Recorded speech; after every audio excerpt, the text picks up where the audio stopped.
আসসালামু আলাইকুম। নতুন একটি সফরের গল্পে সবাইকে স্বাগতম। আজকে যাব টাঙ্গুয়ার হাওরের দিকে।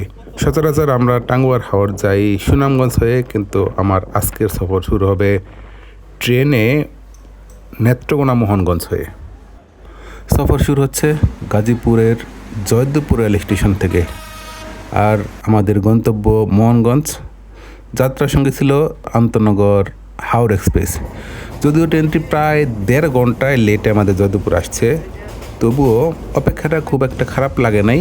বাইরে হালকা বৃষ্টি, ঠান্ডা একটা আবহাওয়া।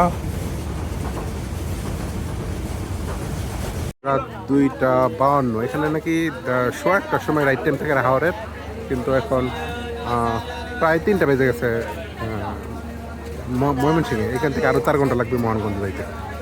প্রচুর মানুষ আজকে বৃহস্পতিবার, মানে ভরপুর।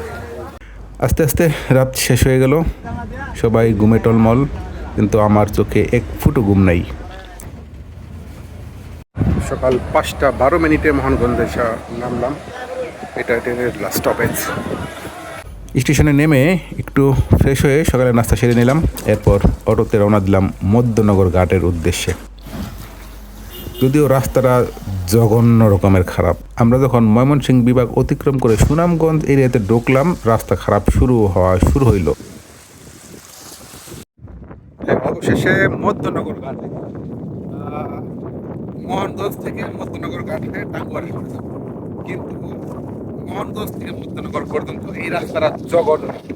জঘন্য মানে প্রায় 12 থেকে 15 কিলোমিটার রাস্তা জঘন্যভাবে ভেঙে গেছে।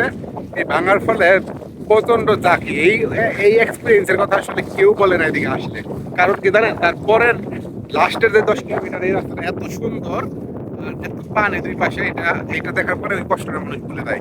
সুতরাং এখন গাড়ি আসছে কিছুক্ষণের মধ্যে মধ্যনগর ঘাটে পৌঁছাই। নিজেদের কেবিনে ব্যাগপত্র নিয়ে নিজেদের মতো করে চেকিং করে ফেললাম।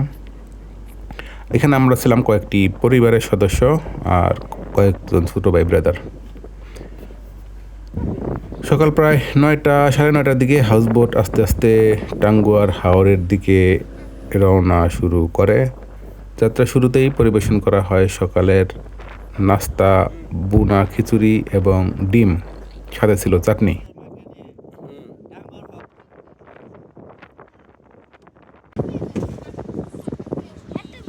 প্রায় 4 ঘন্টা নৌ ভ্রমণ করে আমরা পৌঁছে যাই একবারে নীল জলরাশির সেই বিখ্যাত জাদুকাটা নদীতে। আর এটা বারিকি টিলা। আর এখন দেখেন, মানে জাদুকাটার পানি পুরা আজকে নীল, মানে আকাশটা নীল। আকাশ নীলের কারণে রিফ্লেকশনটা পরিষ্কার পানিতে পড়ছে, ফলে একদম চকচকে নীল লাগতেছে। জাদুকাটার নদীর পানি এত সুন্দর হয়, এত পরিষ্কার হয়, আসলে চিন্তার বাইরে। জাদুকাটায় গোসল করে দুপুরের খাবার খেয়ে আমরা চলে যাই আমাদের প্রথম স্পট শিমুল বাগানে। আমাদের আজকের রাত্রি যাপন বারিকের টিলার পাশে জাদুকাটা নদীতে নোঙর করে আমরা রাত্রি যাপন করব। বারিকের টিলার এখানে কোনো মার্কেটই ছিল না। এখন এখানে হাউস বোটগুলো রাতে স্টে করার কারণে সব বলতে গেলে ইন্ডিয়ান মার্কেট, সব ইন্ডিয়ান প্রোডাক্ট দিয়ে ভরা। পরদিন সকালবেলা আমাদের বোট আমাদের নিয়ে যায় টেকের ঘাটে, এখানে নীলাদ্রি লেক, এবং আমরা প্রথমেই লাকপাছড়ায় ঘুরতে যাই। সকালের নাস্তা সেরে এসে লাকপাছড়া ঘুরে, প্রচণ্ড গরম ছিল তখন, কারণ একটা নিম্নচাপ ছিল সমুদ্রে। লাকমাছড়া, এটাতে এই টেকের ঘাট নামার পরে অটো রিজার্ভ করে এখানে আসে বা বাইকে আসা যায়। তো এটা হচ্ছে আমাদের দ্বিতীয় দিনের দ্বিতীয় স্পট। ফার্স্ট স্পট ছিল নীলাদ্রি লেক টেকের ঘাট থেকে। তো খুব সকালে চলে আসে, 5টার দিকে জাদুকাটা থেকে ট্রলার বোট রওনা দিয়ে 7টার মধ্যে এখানে চলে আসি। এখান থেকে সকালে নাস্তা করে এখন বেরোইছি। তো এই পাশটা আবার একটু সুন্দর বলতে, এই পাশে ইন্ডিয়ান খুব ক্লোজ পাহাড়। আর এখানে হয়তো বাচ্চারা খেলতেছে, সবুজ পাহাড়, বৃষ্টি নাই,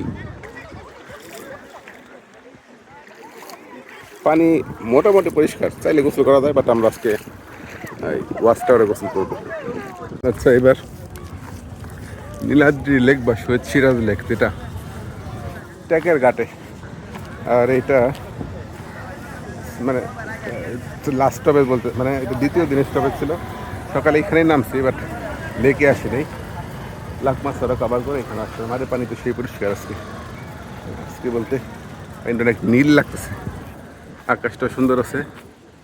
দেখ বাচ্চারা পানিতে নামে গোসল করবে, আমার নামা হইব না, কারণ আগে অনেক গোসল করছি। আমার এই না ইন্টারেস্ট নাই ওটার। ট্যাকের ঘাট থেকে এবার আমাদের সর্বশেষ স্পট ওয়াচ টাওয়ারের দিকে আমরা যাত্রা শুরু করলাম। এবং ওয়াচ টাওয়ারের মধ্যে মোটামুটি 1-1.5 ঘন্টার মধ্যে ছিলাম। অনেকেই ওই ছোটো নৌকা নিয়ে ওয়াচ টাওয়ারের কাছাকাছি যায়, আর নৌকা বিরানোর থেকে একটু দূরে ওয়াচ টাওয়ার থেকে।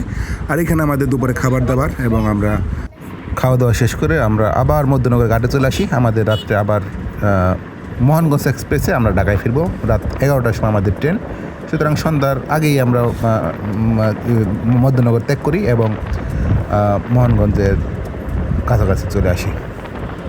ভ্রমণটা দারুণ ছিল, শুধু রাস্তাটা খারাপ ছিল।